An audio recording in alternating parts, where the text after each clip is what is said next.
Hey everyone, welcome back to another episode of the Cardboard Herald's Off the Table, a show all about tabletop gaming news, community, and questions. As always, I'm your host, Jack, and let's get the show started. Our top news story today is that Jeff Engelstein has announced that he's partnering with the Tabletop Network for the New Voices Scholarship. This is going to award admission as well as some travel allowances to tabletop game designers from underrepresented groups. So specifically, it includes a badge to the Tabletop Network Conference, which also includes a badge to BGG Con, as well as a hotel for 3 nights and reimbursement for up to $500 of airfare. That won't get you there from Alaska, but pretty much everywhere else in the US, well, maybe aside from Hawaii, you're probably going to be covered. And then most importantly is that scholarship recipients are going to be paired with a veteran game designer who's going to mentor them throughout the event. This is such a cool idea because diversity matters, representation matters, and more unique perspectives in the tabletop gaming space means more unique board games that we're all going to get to play. So it's a win for everyone. If you're interested in applying, applications can be submitted to tabletopnetwork.com. And that brings us to our next news story, which is just a cool little update that BGG now has a users also like section for every game. So finally, if there is that one game that you think that is the best game in the world and no one else seems to like, and you're like, dude, where can I find other games just like this? You have an option that isn't the incredibly awful Amazon tools. And that's going to bring us to our announcements, and we're going to start with a big one because Czech Games Edition announced Sanctum. This is from Filip Neduk, the designer of Adrenaline, which was obviously an adaptation of arena-based shooters into a board game. And this looks like an attempt to get PC dungeon crawls, Diablo, into a game. And this has some of the most heavy metal theming that I've seen in board games in a long time. I mean, you had Earth Reborn, and then you also had this dude's other game, Adrenaline, and now you have this, which is all about demons and flaming swords. You know, good Old Testament kind of stuff. And so this thing is fascinating because I love dungeon crawls, but this is a competitive dungeon crawl, and so I'm not really sure what to think of all this because competitive dungeon crawls where all the heroes are competing with one another is kind of a weird concept.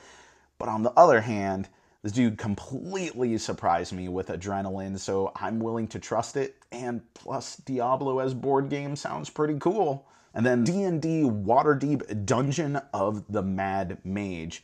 That announcement, as I was reading it aloud, you were like, Waterdeep? What? Waterdeep? Is there a new expansion coming out? No, it is not the expansion to Lords of Waterdeep that I have been waiting for. Yo, Wizards of the Coast, hit me up. I got 2 words for you. Dual class adventurers. Or maybe that's 3 words. I don't know. Ignore the details on that one, but I do want an expansion on that. Has anyone heard about this game? I mean, maybe you've heard about it this week, but before this, did anyone hear about it? Apparently it was announced a while ago. However, it is a continuation of their line of dungeon crawl games that are in the D&D universes. At this point, I don't really know where D&D is since the days in which I was reading Dragonlance novels, but this one looks like it's got all the bells and whistles that you've been looking forward to from all of the previous games into a fresh new package with the alliterative Mad Mage.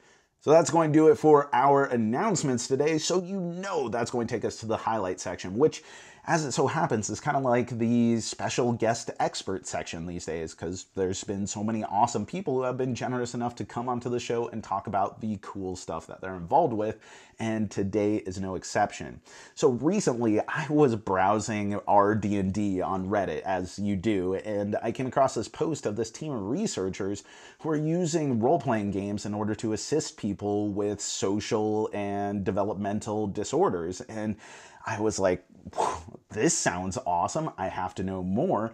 And I ended up talking with the fine folks over at Roll Lab and asking them if they could come onto the show and tell us about what it is in regards to role-playing games that makes them such powerful tools for assisting people with these sort of challenges. So let's turn it over to them. Hi, my name is Evan Dart from the University of South Florida. I'm Keith Radley from the University of Utah. And I'm Kate Helbig from the University of South Dakota. We are 3 researchers that evaluate social skills training for individuals with autism spectrum disorder.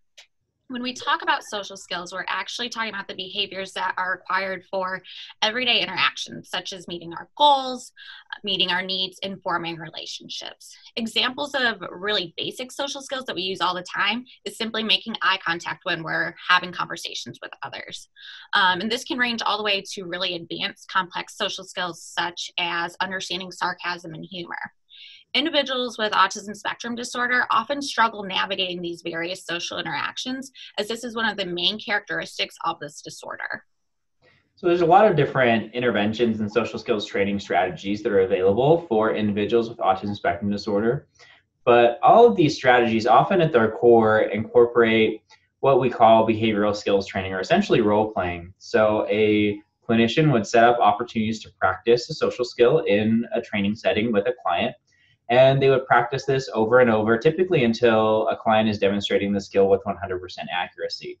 Now, there are some concerns with this, particularly in that role plays or these scenarios just aren't very engaging, and they're often very repetitive, and individuals might practice these multiple times and really lose engagement over time. So what we've really been looking for is a way to keep individuals engaged so we can still use this great role-playing element, but make it more exciting and fun for individuals that are in a social skills group. And a solution we had thought of to address this issue was to incorporate the teaching of social skills into the context of a role-playing game such as Dungeons and Dragons. And so we thought by arranging these role-playing games in which we're teaching social skills, we would be able to keep our clients really interested in the therapeutic context. The idea is to be able to arrange really interesting social situations set within the world that we are running in this RPG, and create really unique social interactions for them to exhibit the skills that we're trying to teach them. We also incorporate game mechanics to reward players for exhibiting skills correctly so that there's some incentive for them to exhibit these skills. For example, if you're familiar with the 5th edition of Dungeons and Dragons, we can use something like the inspiration mechanic to reward clients when they exhibit a skill appropriately. That is so awesome. Thank you so much to Evan, Kate, and Keith of Roll Lab for coming onto the show and just for the awesome work that you do. If you want to learn more about this and you want to follow along and see what they're getting up to, you can find them at rolllab.weebly.com, which you know that we're going to have the link in the description below. So now we're going to move on to our final segment of Off the Table, which is our question section. And recently I've gotten some questions from you guys about what is it that I'm drinking, because I'm always with a cup on the show.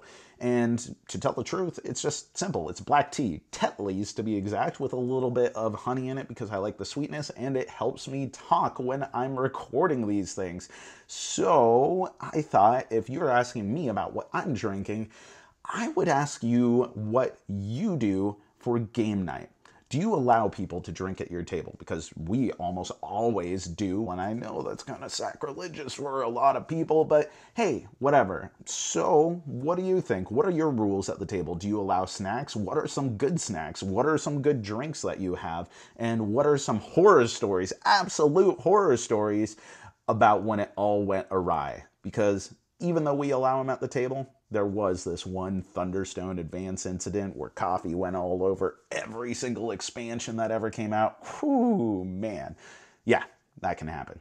So that's going to do it for our show today. Thank you so much for watching the Cardboard Heralds Off the Table. I hope you dig the show. If you do, what you could do to help support us is to just share. Let people know about the show. And beyond that, I hope you just stay tuned. We got all sorts of reviews, recommendations, interviews, and for longtime watchers of the show, you'll know that I've mentioned Journeys in Middle-earth enough times at this point to tell you that we did a review. It's up on our channel and people loved it. I'm so happy with the response on that. I think it's a really cool game and I think we went all out on the review, so I hope you check that out too. So that's going to do it. Thank you so much again for watching. I've been Jack for the Cardboard Herald and I'll talk to you next week.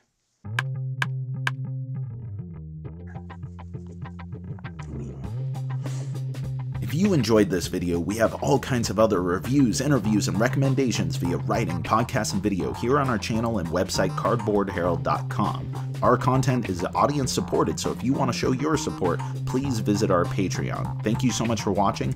This has been the Cardboard Herald.